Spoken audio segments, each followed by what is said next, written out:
우리는 다양한 사람들을 만납니다. 다시 말하면은 우리도 그 다양한 사람들 속에 한 사람입니다. 다윗의 이야기, 그의 나라, 하나님께서 이 모습을 우리가 들여다볼 때에 참으로 다양한 사람들이 등장하게 됩니다.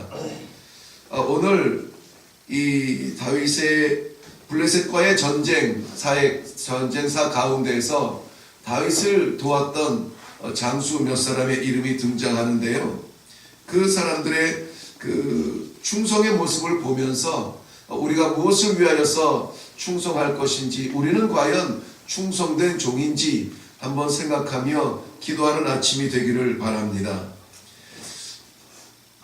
다윗은 블레셋과의 전쟁을 다시 시작하게 되는데, 이것은 침략을 받아서 전쟁을 하게 됩니다. 원치 않은 전쟁을 할 때가 있다는 것이죠. 다윗이 일어나서 전쟁을 치룰 때가 있고 원치 않은 전쟁을 치룰 때가 있는데, 오늘 전쟁 같은 경우에는 블레셋 사람이 일어나서 이스라엘을 침략했던 전쟁이었습니다. 15절 말씀 우리가 시작하면서 이 기운은 조금 불안하게 시작을 해요. 왜냐하면 블레셋과의 전쟁을 하고 있는데 다윗이 피곤함에, 그렇습니다. 다윗이 피곤해졌다는 것입니다. 기력이 다했다는 것입니다. 전쟁에서 장수가 기력을 다했다는 것은 위기의 순간입니다. 자신의 위기이기도 하거니와 자신을 따르는 군사들의 위기가 되고 그 군사들이 지켜야 되는 나라의 위기가 됩니다. 그런데 다윗이 지금 피곤해졌습니다. 제가 많이 강조하지만은 위기는 적이 강해서가 아니라 우리 내면에 우리가 약할 때에 위기가 찾아온다 그랬습니다. 우리가 약하면은, 내가 약하면은 작은 이 신랑이 이 살랑거리는 바람에도 우리가 비틀거리고 우리가 쓰러지고 깜짝깜짝 놀라고 이거 큰일 나는 거 아니야? 좁은 가슴이 더 흔들리게 됩니다. 그런데 우리가 강하면, 우리 내면이 강하면, 우리가 준비되면, 우리가 튼튼하면 아무리 우는 사자처럼 달려들어도 그 이빨이 뽑힐지언정 우리를 어떻게 하지 못한다는 것, 이것이 이기는 적극적인 방법이라는 것입니다. 하는 분들, 축구에서 오래전에 제가 들은 말인데, 최선의 수비는 최고의 수비는 최선의 공격이다. 바뀌었나요? 예, 아무튼 잘 막는 거는 잘 싸워야 된다는 것이죠. 우리를 강하게 하고 우리의 내면에 힘을 주고 어떠한 위험 앞에서도 우리가 다시 일어날 수 있도록 힘을 주시는 그분, 하나님, 살아계신 하나님 아니십니까? 우리의 능력이 내 안에서 나오는 것이라면은 우리 또한 연약해서 넘어질 수밖에 없지만, 그러나 우리를 붙드시는 분은 살아계신 하나님이십니다. 살아계신 하나님이 나에게 힘을 주시고 나를 붙들어 주시고 나를 세워 주신다면, 뭐 바람이 아니라 태풍이 불어도 우리 머리카락은 흔들지 몰라도 우리 심장을 흔들 수 없는 그러한 강한 이 신령의 사람들이 될 줄로 믿습니다. 뿐만이 아니라 우리는 하나님께서 고독하게 버려두지 아니하세요. 늘 우리의 곁에는 신앙의 조력자들이 있습니다. 저는 이 동지라는 표현을 참 좋아하는데요. 이 하늘길 가는 길에 신앙의 동지들이 반드시 있어요. 하나님께서 독불장구처럼 내버려 두지 않습니다. 오늘도 이 다윗을 돕는 이 동지를 옆에 붙여주시는 모습을 봅니다. 우리 사랑하는 성도 여러분, 오늘 이 기도할 때에 누군가 내가 생각지도 못하는 자리에서 나를 위해서 기도하는 그러한 신앙의 동지가 있다는 것을 믿으시고 의지하시고 함께 힘을 합해서 하나님의 나라를 이루어 나가는 그러한 귀한 하나님의 용사들이 되시기를 주님의 이름으로 축원합니다. 시편 118편 7편에는 하나님께서 기록해 놓으셨습니다. 여호와께서 내 편이 되사 나를 돕는 자 되시니, 여호와께서 내 편이 되사 나를 돕는 자 중에 계신다고 합니다.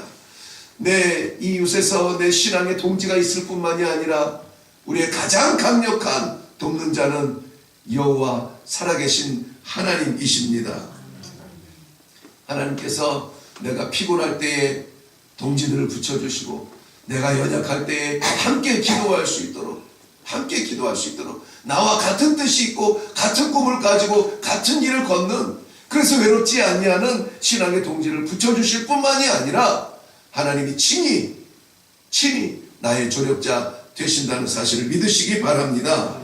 오늘 다윗은 전쟁 중에 피곤하게 되었다고 했습니다. 그의 조력자들을 한번 보죠. 돕는 자들을 보면 16절과 17절에 보면은 이 다윗을 넘어뜨리려고 다가온 사람은 이스비노봇이라고 하는데 그 사람의 창이 300세겔이라고 합니다.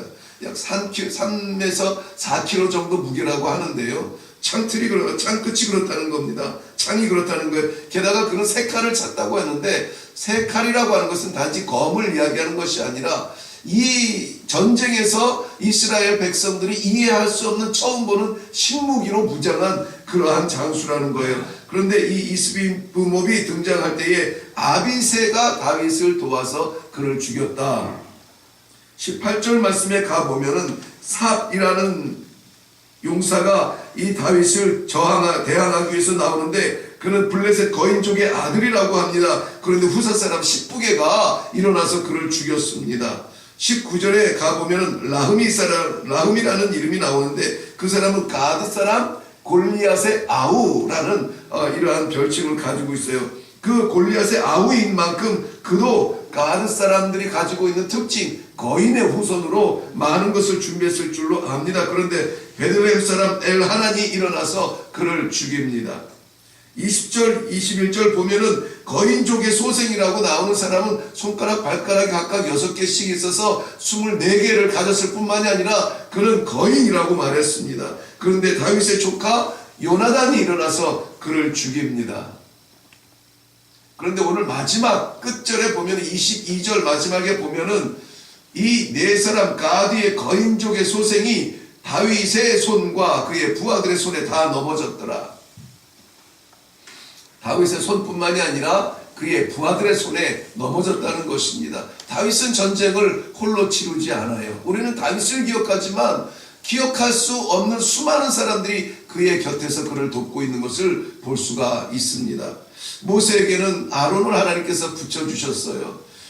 사도 바울에게는 바나바를 붙여주셨습니다. 신라를 붙여주셨습니다. 이 하나님의 사람들 곁에는 항상 이렇게 돕는 자들이 있어요. 우리 신앙생활, 목회 다 다르지 않습니다. 우리는 서로 돕는 이 동역자들로 인하여서 힘을 얻고 일어날 수가 있게 되는 겁니다. 뜻하지 않은 도움들 참 많이 받아요.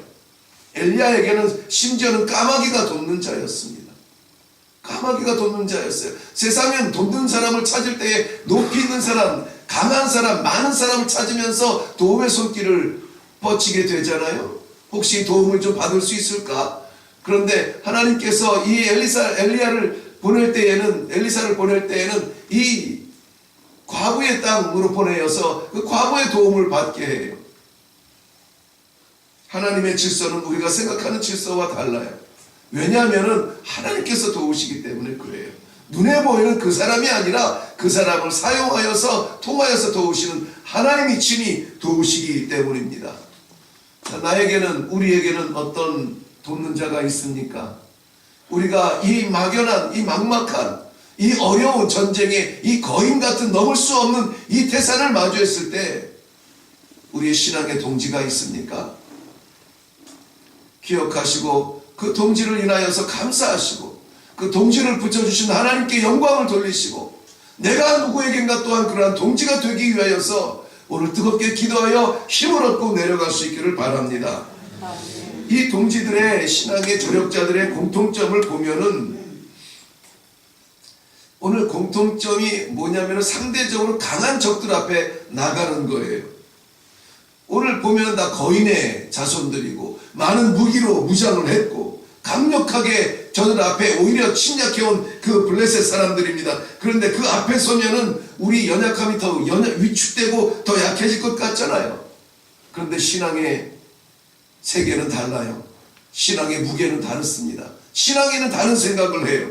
오히려 우리의 약함이 강함된다는 것을 알아요. 내가 싸우면 넘어질 것 같은데 나를 지키시는 하나님으로 인하여서 내가 일어날 수 있다. 이길 수 있다. 하나님이 나를 붙들어 주시는데 세상이 나를 어떻게 하겠느냐. 이러한 강력한 신앙의 힘이 나도 모르게 일어나는 걸 알 수가 있습니다. 사도 바울도 고린도후서 12장 10절에 고백합니다. 내가 그리스도를 위하여 자랑하는 것을 한번 보세요. 약한 것들과 능력과 궁핍과 핍박과 곤란을 기뻐하노니 이는 내가 약할 그때에 곧 강함이라. 내가 약할 때 강함이라. 하나님은요, 할 수 있는 사람보다는 아무것도 아닙니다. 연약하고 겸손한 사람을 쓰세요. 그래서 그 사람 입에서는 이렇게 말을 해요. 내가 어떻게 그렇게 했는지 모르겠어요. 결론은 뭡니까? 하나님이 하셨어요. 이렇게 내려지더라고요. 그게 하나님께 영광이에요. 내가 뭘 좀 할 수 있는데요, 내가 그거는 좀 괜찮은데요, 이렇게 나서서는 안 된다는 겁니다. 그 공통점들이 하나가 되어서 힘이 되어서 다윗을 짓누르고 있던 전장의 무게를, 이 거인족의 소생들을 다 넘어뜨리는 것이 오늘 말씀의 결론 아닙니까? 결론은 뭡니까? 승리예요. 결론은 이김입니다. 결론은 면류관이에요. 지금이 아니라 하나님께서 반드시 주실 그 승리를 위하여서 우리는 나가는 것입니다. 저들이 다윗의 손과 그를 지키고 있는 동지들의 손에 의해서 넘어졌다. 그래서 넘어졌다는 것은 죽었다는 거예요. 장수가 전장에서 넘어졌으면 죽는 거죠. 그런데 중요하게 오늘 말씀을 나누고 싶은 것은 이 배경으로 해서 이 결론의 말씀입니다. 뭐냐면, 왜 다윗의 조력자들이 일어나서 피곤에 넘어지는 다윗을 부축하고 자신들의 생명을 걸고 상대도 안 될 것 같은 그 거인들 앞에 오히려 당당하게 서서 싸우고 나아가서 끝까지 이기기까지 최선을 다하느냐 이거예요. 왜 저들이 최선을 다해서 그렇게 전쟁에서 나가 싸우느냐는 겁니다. 17절 하반절에 보면은 17절 하반절 보면은 이 말씀이 있습니다. 다윗의 추종자들이 그에게 맹세하여 이르되 왕은 다시 우리와 함께 전장에 나가지 마옵소서. 여기서부터 중요합니다. 이스라엘의 등불이 꺼지지 말게 하옵소서 아니라 이스라엘의 등불이 꺼지지 말게 하옵소서. 이 조력자들은, 동지들은 지금 다윗을 뭐라고 부릅니까? 이스라엘의 등불이라 부르고 있습니다. 이스라엘의 등불이에요. 등불이 꺼지면 깜깜한 세계, 암흑의 세계가 옵니다. 다윗을 바라볼 때에 이스라엘을 비출 수 있는 등불처럼 그들은 생각을 했어요. 그래서 등불을 꺼트리지 아니게 하기 위해서 그들은 사력을 다하고 있는 겁니다. 우리의 등불은 무엇입니까? 우리의 인생을 비춰주고 우리의 영혼을 맑게 하고 우리 하루의 힘을 오늘 한번 잘 살아보자, 살아볼 수 있어 힘을 주는 그 등불은 무엇입니까?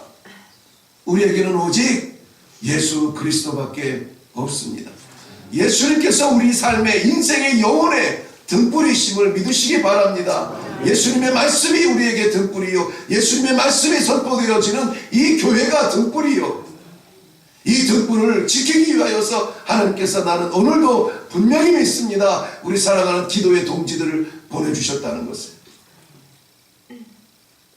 우리는 하나님께서 이 땅 위에 비추게 하시는 그 등불을 비추기 먹고 꺼뜨리지 아니하기 위해서 하나님께서 반드시라도 힘을 합하고 손을 맞잡고 기도하여 나아가서 이기게 하시는 이 신앙의 동지들이 되셨다고 나는 믿습니다. 로마서 8장 37절 말씀에 모든 일에 우리는 사랑하시는 이로 말미암아 우리가 넉넉히 이기느니라. 우리의 마지막은 승리입니다. 우리의 마지막은 승리예요. 오늘 반드시 하나님께서 내게 주신 이 복음의 등불, 말씀의 등불, 생명의 등불, 기쁨의 등불, 하늘의 등불, 예수 그리스도의 등불 꺼지지 않고 지키도록 기도하며 힘을 얻고 나아가 승리하는 귀한 성도님들의 하루가 되시기를 주님의 이름으로 축원합니다. 기도하겠습니다. 등불을 지키는 사람들, 등불을 지키는 사람들, 하나님께서 이 시대에 이 복음의 등불을 지키기 위하여서 불러주신 하나님의 귀한 기도의 일꾼들을 인하여서, 동지들을 인하여서 감사합니다. 하나님, 저희를 부르셨사오니 기도 가운데 능력을 부어 주시어서 아무리 깜깜하고 아무리 거대하고 장막 같은 그 거인들을 맞서 싸울 때에 이기게 하실 만큼 우리 내면의 세계가, 우리 신앙의 세계가, 우리 영혼의 세계가 성령의 능력으로 가득 차게 하여 주시옵소서. 그래서 기필코라도 이 세상을 비추는, 이 교회를 비추는, 우리 가정을 비추는 예수 그리스도의 생명의 등불을 지켜내어 승리의 면류관 쓸 수 있는 귀한 하나님의 성도들 다 되게 하여 주시옵소서. 감사드리옵고 예수님의 이름으로 기도하옵나이다. 아멘. 이 시간에 우리 기도할 때에 하나님께서 오늘 우리를 부르신 이유, 이 등불을 지키는 사람들로 보내셨습니다. 홀로 싸운 것이 아니라, 이스라엘이 저절로 존재하는 것이 아니라, 오늘 이렇게 다윗을 돕는 그 돕는 조력자들로 인하여서 등불이 지켜졌다는 것을 우리가 말씀을 통해서 들었습니다. 오늘 이 시간에 우리 기도할 때에 하나님 불러주시니 감사합니다. 하나님 마지막 시대에 이 복음의 등불, 생명의 등불, 예수 그리스도의 등불, 이 교회의 등불, 가정의 등불 지키는 자로서 이 하루를 살아갈 수 있도록 힘을 더하여 주시옵소서. 성령의 힘을 간절히 바라면서 오늘 하루에 또한 하나님께서 사용하여 주실 것을 기대하면서 기도하며 내려갈 수 있기를 바랍니다. 우리 주님 한번 외치고 기도하겠습니다.